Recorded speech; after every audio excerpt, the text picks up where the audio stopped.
प्रकृति के निर्माण में आदि शक्ति में आदि जहाँ शिव का प्रतीक है, वहीं शक्ति पार्वती का प्रतीक है और वो हमेशा से सशक्त रही है और रहेगी। चलिए देखते हैं।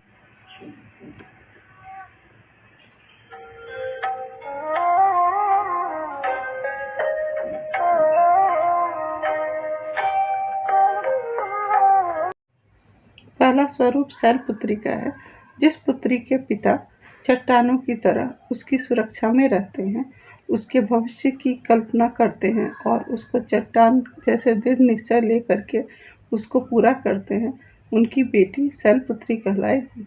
वह हर विषम परिस्थितियों में चट्टानों की तरह शक्ति से खड़ी रहेगी और सफलता को प्राप्त होगी।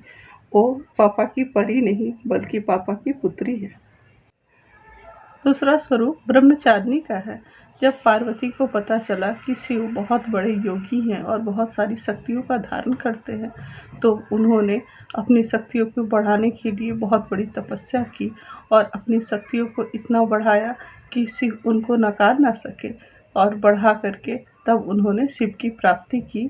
और शिव अपने सर पर चंद्र को धारण करते हैं, तो जब वो अपने शिव को प्राप्त कर लेती है तो वो चंद्रघंटा कहलाती है।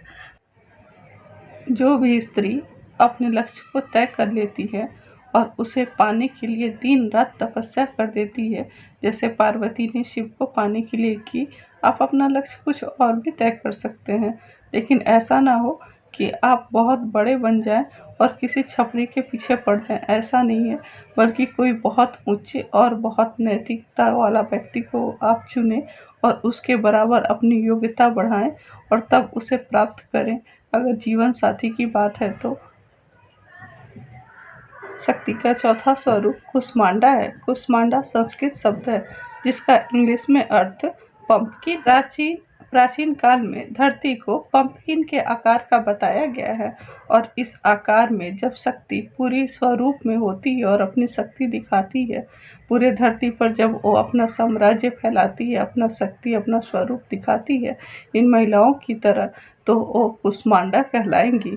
यानी कि पूरी धरती पे जिस महिला का स्वराज पूरा साम्राज्य फैला हो, शक्ति फैली हो, जिसका पूरा नाम फैला हो, वो सारी महिलाएं कुष्मांडा का स्वरूप हैं। जिस प्रकार पिता बाहरी दुनिया से लड़ना सिखाता और बेटी को मजबूत बनाता है, वैसे ही प्रकृति ने उस बच्ची में अपने आप ममत्व का एक गुण दे दिया है। वह गुण प्रकृति को शुरू करने के लिए और निरंतर चलाने के लिए बहुत जरूरी है। यही स्वरूप स्कंद माता का स्वरूप कहलाता है। जब कोई स्त्री ममत्व से भरी होती है तो वह स्कंद माता का स्वरूप है, और उनके बच्चे को अगर आप हाथ लगा दें तो वो आपका क्या करेंगे आपको पता नहीं।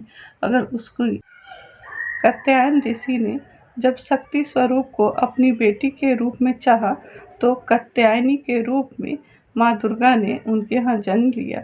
इसी स्वरूप में जब कोई भी पुरुष अपने यहाँ एक नारी शक्ति को चाहता है कि जन्म ले, तो वह बेटी कात्यायनी कहलाएगी।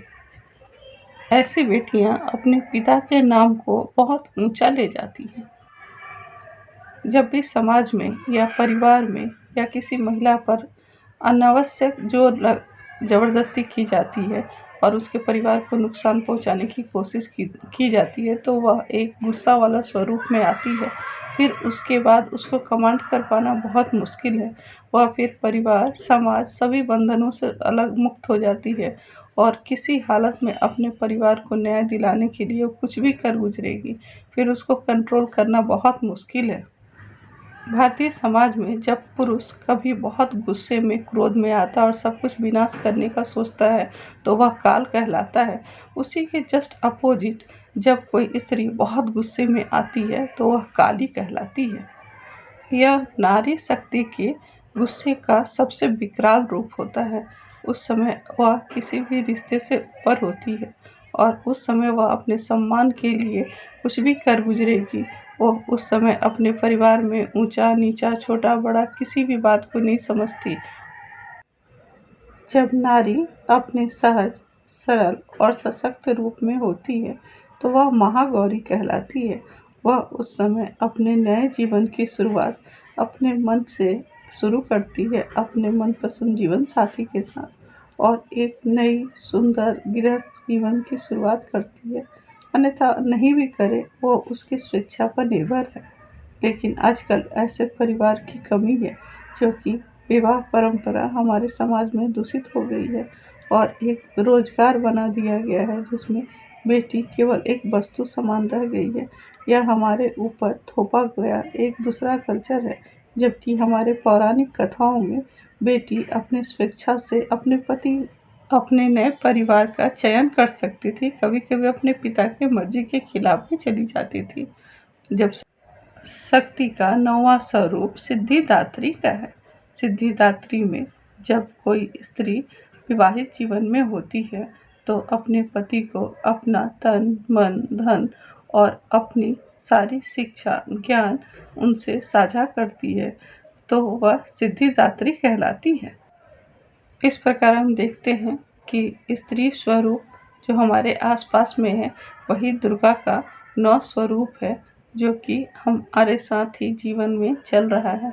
तो महिलाओं का सम्मान ना करें, बल्कि उनको जो चाहिए, जितना अधिकार के वो हकदार हैं उतना हकदार उनको बनाएं। और जहाँ तक बात है दुर्गा पूजा की, तो दुर्गा पूजा के 9 दिन में अपने आसपास की बेटियों को ऐसे ही नाम से संबोधित करें और उन्हें पुरस्कार दें, ताकि वो इनसे प्रेरित होकर ऐसा स्वरूप धारण करें।